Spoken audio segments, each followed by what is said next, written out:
What's going on, guys? Justin Fuller, ex-Honda salesman, tech lover, and today your host. And we're going to be reviewing the 2025 Honda Civic Hybrid.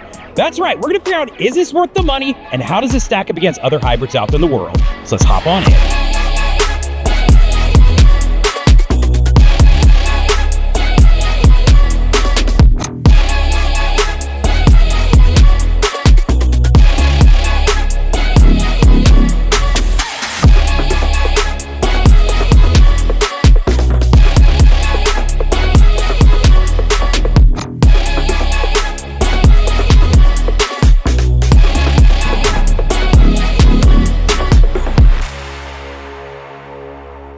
All right, guys, so before we start going over all these different dimensions and horsepower and ground clearance and all these different things, I just want to make sure you have some basics real quick. There are 4 trims to this vehicle now. There's an LX, that is your base model. That vehicle is going to start at $25,145.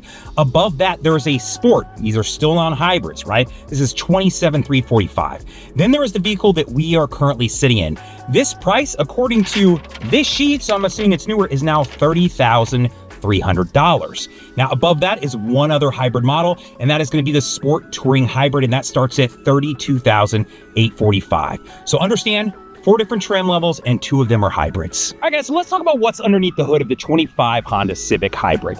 So you are looking at a 2-liter engine. This is putting out 200 horsepower. It's running to a CVT transmission and then out to front-wheel drive for the vehicle. I want to give you a comparison so you can see how the 200 horsepower in this 2-liter engine stacks up against other makes and models out there in the world. While that's up, I'll just give you a couple other stats to keep in mind. If you were looking at the Civic Si, you're roughly right around 200 horsepower as well. If you looked at the Corolla Hybrid, you're also right around 200 horsepower as well. Or if you drop down to your base model Civic, the non-hybrid, you'd be looking at 150 horsepower. We're back here for a reason. I want to talk to you about MPGs, probably pretty important if you're looking at a hybrid. This car gets 50 in the city and 47 on the highway. So I'm going to throw something up on the screen so you can see how it stacks up against other makes and models out there in the world. While that's up, understand that if you went to the Accord Hybrid, you'd be at 46 in the city and 41 on the highway. Or if you drop down to the base model Civic that's a non-hybrid, you'd be at 31 in the city and 39 on the highway. So I'm down here on the ground for 2 reasons. The first is I want to give you an opportunity to see what the 18-inch alloy black wheel looks like on the Honda Civic Hybrid. It's actually a pretty legit wheel. I'd probably leave this on the car. What do you think? Leave a comment.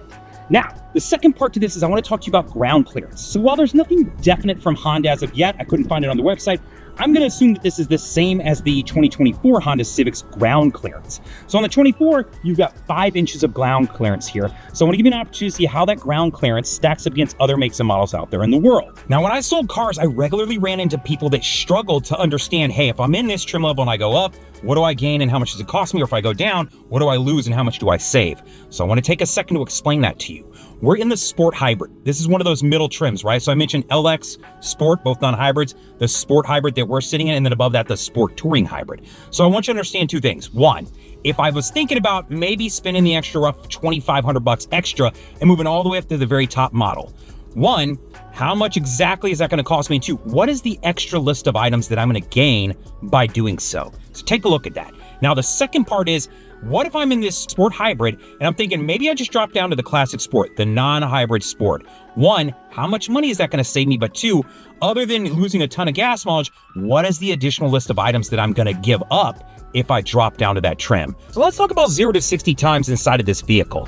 So this car is listed to have a 0 to 60 time of 6.2 seconds.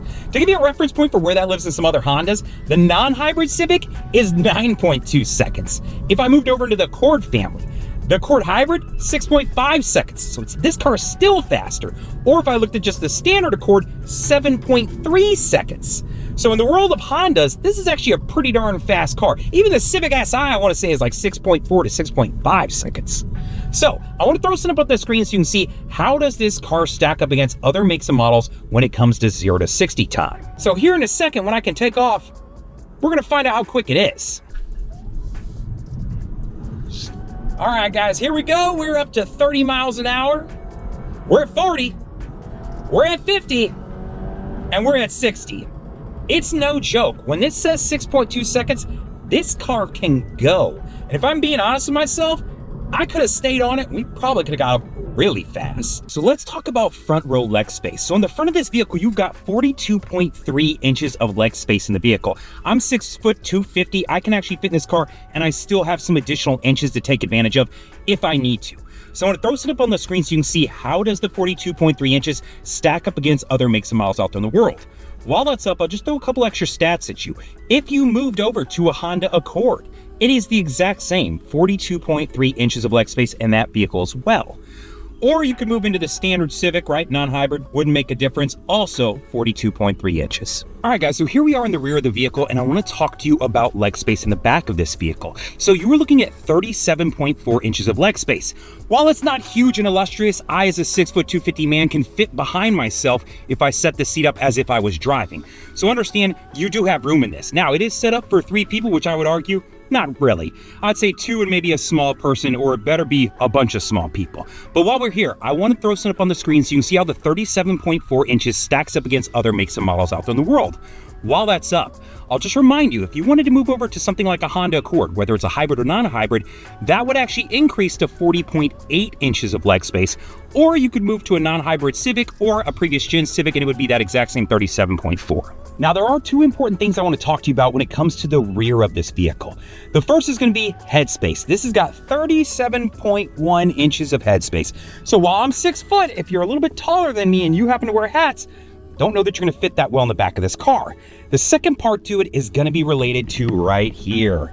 There are no air vents in the back of this car, nor are there USBs. Now, while we're in the back, I want to talk to you about trunk space or cargo space, whatever you'd like to call it. This car has 14.8 cubic feet of cargo space in the back of it.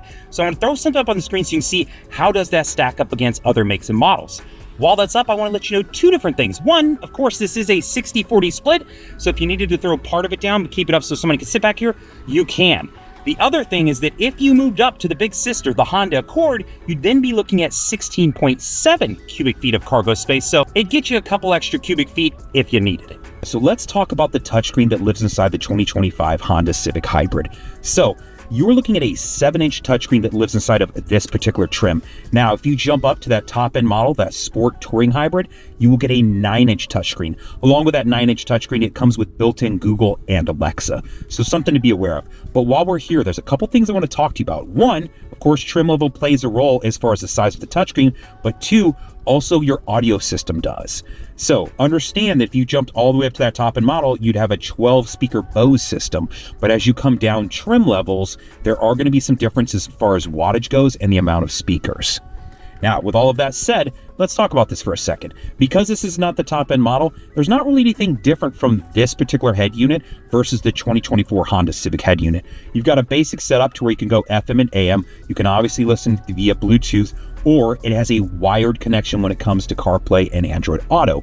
If you're looking for that wireless connection, you're going to have to jump up to that top-end trim level. You can, of course, take advantage of all of those Apple CarPlay and Android Auto apps that are compatible, right? Now, if you're saying to yourself, I wish that I could take advantage of some of the apps that aren't compatible, things like Netflix, Amazon Prime, right? Prime Video, Hulu, Disney Plus, Kodi, all of these different streaming services, know that you can actually do that.